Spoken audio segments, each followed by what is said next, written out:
ಹುಬ್ಬಳ್ಳಿಯಲ್ಲಿ ಯುವತಿ ಅಂಜಲಿ ಕೊಲೆ ಪ್ರಕರಣ. ಅಂಜಲಿ ನಿವಾಸಕ್ಕೆ ಅರವಿಂದ್ ಬೆಲ್ಲಾದ್ ಭೇಟಿಯನ್ನ ಕೊಟ್ಟಿದ್ದಾರೆ. ಕುಟುಂಬಸ್ಥರಿಗೆ ಸಾಂತ್ವನ ಹೇಳಿದ ಶಾಸಕ ಬೆಲ್ಲಾದ್. ರಾಜ್ಯದಲ್ಲಿ ಕಾನೂನು ಸುವ್ಯವಸ್ಥೆ ಹದಗೆಟ್ಟು ಹೋಗಿದೆ.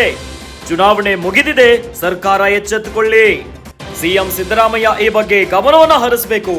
ಅಲ್ಪಸಂಖ್ಯಾತ ಯುವತಿ ಸತ್ತಿದ್ರೆ ಸಹಾಯ ಮಾಡ್ತಿದ್ರು, ಆದ್ರೆ ನೀತಿ ಸಂಹಿತೆ ಸಬೂಬು ಹೇಳ್ತಿದ್ದಾರೆ. ಈಗ ಮಾನವೀಯತೆಯ ಮೇರೆಗೆ ಸರ್ಕಾರ ಸಹಾಯ ಮಾಡ್ಲಿ. ಅಂಜಲಿ ನಿವಾಸದಲ್ಲಿ ಅರವಿಂದ್ ಬೆಲ್ಲಾದ್ ಹೇಳಿಕೆಯನ್ನ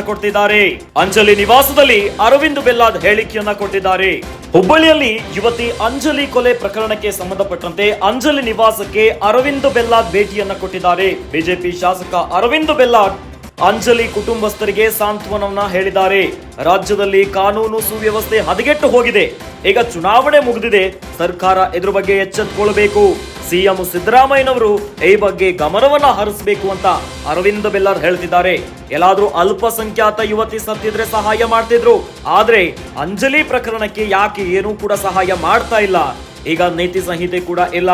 ಹೀಗಾಗಿ ಮಾನವೀಯತೆಯ ಮೇರೆಗೆ ಸರ್ಕಾರ ಸಹಾಯ ಮಾಡ್ಲಿ ಅಂತ ಅರವಿಂದ್ ಬೆಲ್ಲಾದ್ ಹೇಳಿಕೆಯನ್ನ ಕೊಟ್ಟಿದ್ದಾರೆ. ಸರ್ಕಾರದಿಂದ ಮನಿ ಕಟ್ಕೊಡಕ ಏನು ದುಡ್ಡು ಮನಿ ಕಟ್ಟಿದ್ದು ಅದ ಅಂತ ಮನಿ ಕಟ್ಟಿದ್ದ ರಿಅಲಾಟ್ಮೆಂಟ್ ಮಾಡಿಕೊಡ್ಲಿ. ಯಾಕಂದ್ರೆ ಅಲ್ಲಿ ಸರ್ಕಾರದ ಕಾನೂನು ಐತಿ. ಒಂದು ಸರ್ಕಾರದ ಒಂದು ಮನಿ ಕೊಟ್ಟ ಮೇಲೆ 15 ವರ್ಷ ಅಲ್ಲಿ ಇರ್ಲಿಲ್ಲ ಅಂತಂದ್ರೆ ಸರ್ಕಾರ ಅದನ್ನ ಮತ್ತೆ ವಾಪಸ್ ತಗೋಬಹುದು. ಆ ಮನಿಯನ್ನು ಇಮಿಡಿಯೇಟ್ಲಿ ಕಾರ್ಪೊರೇಷನ್ ತನ್ನ ಸ್ವಾಧೀನಕ್ಕೆ ತೆಗೆದುಕೊಂಡು ಇಮಿಡಿಯೇಟ್ಲಿ ಅದನ್ನ ಅಲಾಟ್ಮೆಂಟ್ ಮಾಡಿಕೊಡ್ಬೇಕು. ನಾ ಸರ್ಕಾರಕ್ಕೆ ಅದನ್ನ ಒತ್ತಾಯ ಮಾಡ್ತೇನೆ.